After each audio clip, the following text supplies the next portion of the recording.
82-ാം സങ്കീർത്തനം 1 മുതലുള്ള വാക്യങ്ങൾ. ദൈവം ദേവസഭയിൽ നിൽക്കുന്നു, അവൻ ദേവന്മാരുടെ ഇടയിൽ ന്യായം വിധിക്കുന്നു.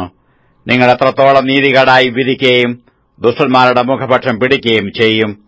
എളിയവനും അനാഥനും ന്യായം പാലിച്ചു കൊടുപ്പീൻ, പീഡിതനും അഗതിക്കും നീതി നടത്തിക്കൊടുപ്പീൻ.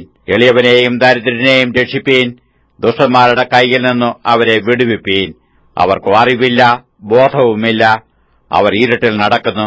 ഭൂമിയുടെ അടിസ്ഥാനങ്ങളൊക്കെയും ഇളകിയിരിക്കുന്നു. നിങ്ങൾ ദേവന്മാരാകുന്നുവെന്നും നിങ്ങളൊക്കെയും അത്യുന്നതന്റെ പുത്രന്മാർ എന്നും ഞാൻ പറഞ്ഞു. എങ്കിലും നിങ്ങൾ മനുഷ്യരെപ്പോലെ മരിക്കും, പ്രഭുക്കന്മാരിൽ ഒരുത്തനെപ്പോലെ പട്ടുപോകും.